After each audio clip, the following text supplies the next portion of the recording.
it's a uniparty. And so when Trump got in office and he mentioned that there's a deep state, they're like, you can't say that. What are you doing? And when he said, hey, when they asked him, why are you leaving your troops in Syria? And he said, for the oil. They're like, you can't. Yeah. He goes, no, it's for the oil. No, it's for liberty. It's for helping the people. Yeah. No, it's for the oil. It's our oil. And so he let the cat out of the bag, and they can't have that. That's what he blew the whistle on what's actually going on. Our wars are for oil. Our wars are economic wars, just like what's happening in Ukraine. This is an economic war. We're trying to put a hurt and isolate Russia. We're afraid of Russia and their natural resources and their manpower coming together with Germany with their technology and their capital. And we've been saying that for decades. And so that's why we blew up the Nord Stream pipeline. And that's why this Ukraine war is happening. And people have no idea what's happening. And what's worse is they have no idea that they have no idea what's happening. Yeah, exactly. That's the crazy part. Can you play this clip?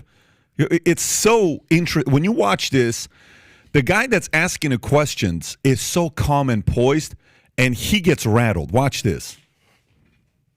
To look at this and say the reason that the Russian army is on NATO, the Russian army is at NATO's doorstep is because NATO has expanded rather than the Russians expanding. That, in other words, NATO has moved closer to Russia rather than Russia moving closer to NATO. Is that not an accurate way to look at this? I think that's the way President Putin probably looks at it. It's certainly not the way that we look at it.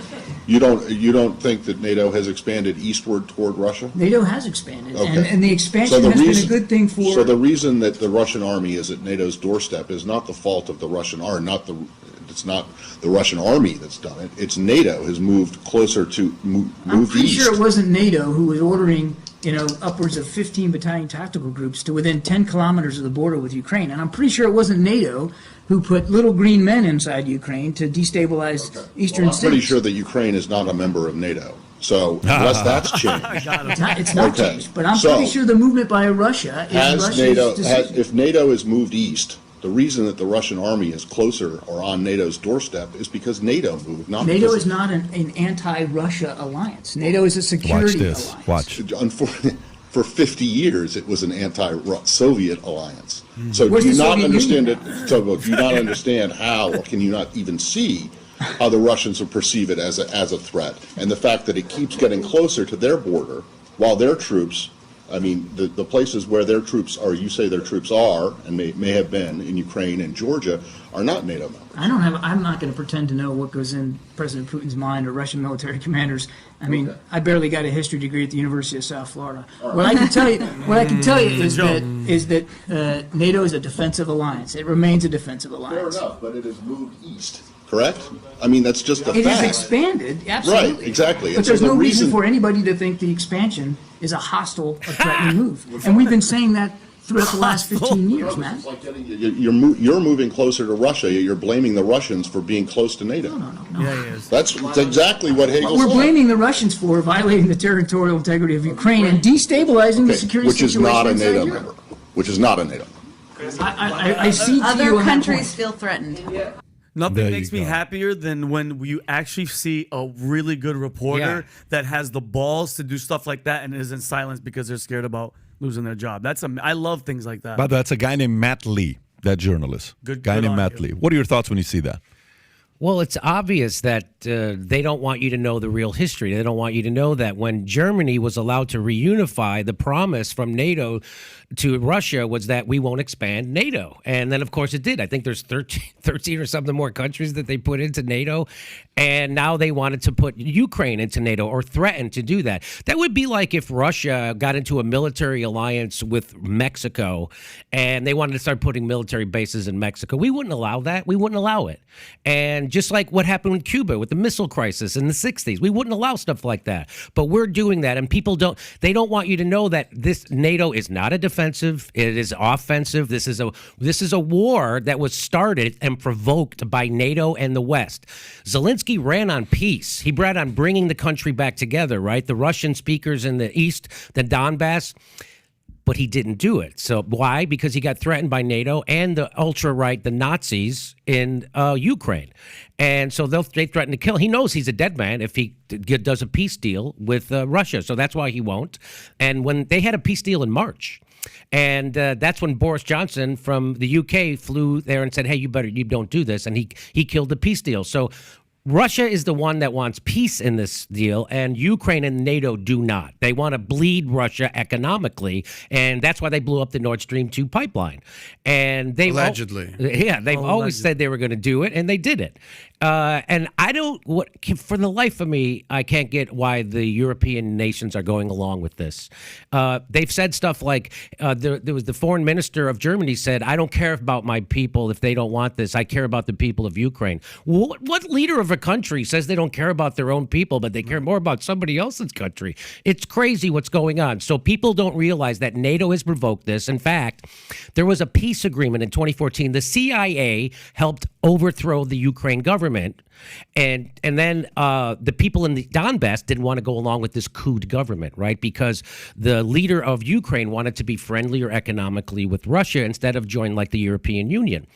And that they couldn't have that, right? So that's why they did a coup. And the people, the Russian speakers in the Donbass didn't want to go along with that coup. And so they kind of wanted to break away. Ukraine government started shelling the Donbass, and so they had a peace agreement called the Minsk Agreement, and that was supposed to give them independence. They were supposed to have their own elections, and they were going to stop shelling them. They never did. They ended up killing like 14 or 15,000 people in the Donbass over the last 8 years, and now it's been revealed that that peace agreement was never real. The Merkel, the former prime minister of Germany, just admitted that the only reason they did that peace agreement was to give Ukraine enough time to build up its military, so when they finally did provoke an invasion, which is what they did, that they would have a military ready to fight Russia. And so people don't know this is what happened. And so they just think that one day Putin woke up and said, I want to go invade Ukraine because I'm a maniac.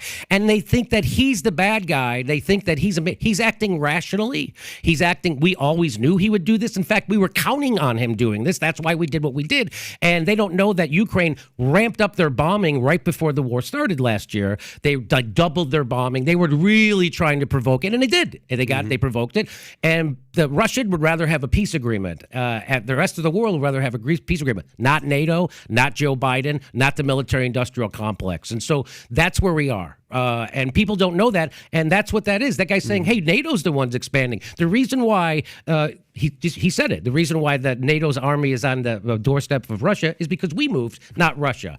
And it's just obvious that we're the bad guys. The United States are the world's terrorists. We have 1,000 military bases. We have 400 military bases surrounding China since the Korean War. We just added 3 new military bases in the Philippines. They just announced 2 weeks ago.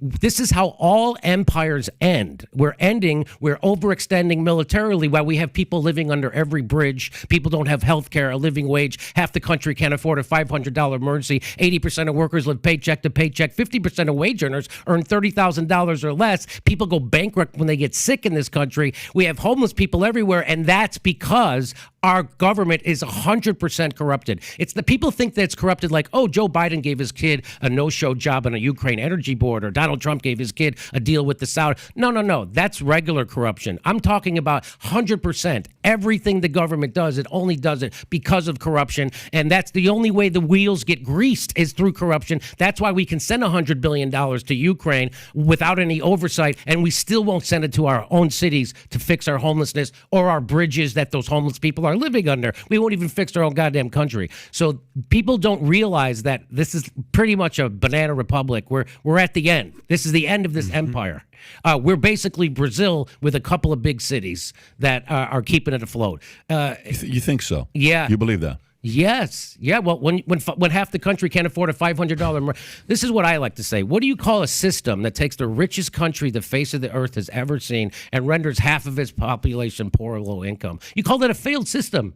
And that's what we're living in, and people think we're going to be able to vote our way out of this. What we have to do is get people in the streets. So when someone like AOC has 13 million Twitter followers and Bernie Sanders has, they're supposed to tell people to get in the streets, shut stuff down, protest, and take our government back. But they won't because they're part of the system. And that's what I'm trying to wake people up. It's worse off having people like Bernie Sanders and AOC in the Democratic Party in government, even though Bernie claims he's an independent. He's a Democrat. And why is it worse? Because it gives people the false impression that there's somebody actually fighting for you in government, and there isn't. So okay. And the only way you can have change and get people into the streets is when they lose faith in the system.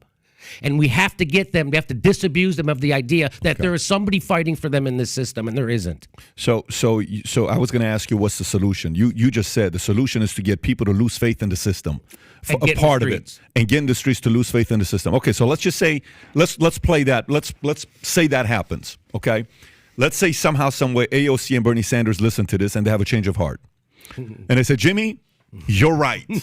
And they tweet out on Twitter today and they say, Jimmy's right. Okay? Let's take it on the streets and let's go everywhere and let's protest against this. Fantastic. Then what? That's how things change. That's how we got civil rights. That's What how, should change, That's though? how women got the But right what to vote. should change? What so Well, so- we get money out of politics is the first thing. We got to get money out of politics, and so it's the I would recommend public financing of our elections, and we shorten our election season.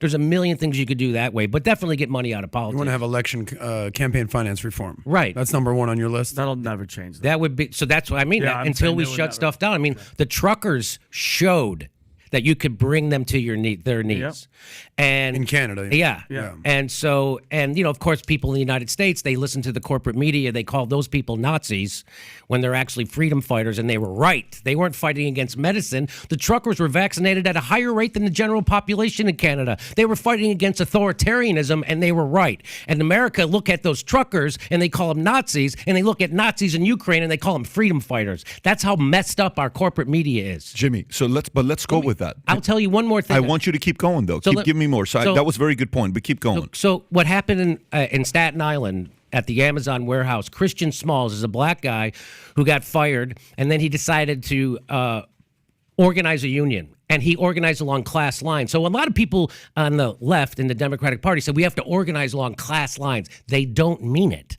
Because what organizing along class lines means is you're going to organize with Trumpers. You're going to organize because you're in the same class, and that's exactly what Christian Smalls did on Staten Island. You know, Staten Island is a bunch of Trump voters, and so he went and organized those people because they have a common interest, and they have a common enemy, and that is the establishment and the oligarchy. And you put down your differences politically, and you join together on a class basis, and that's how you make change. And so we need more of that. We need more people coming together, unless the left and the right realize that we do have common interests, which we do. We all want to stop the war machine. We all want to stop this authoritarianism around COVID. We all want to stop a lot of things, right? So if we could come together and realize we're being screwed because our government is 100% corrupt, then maybe we could get something done.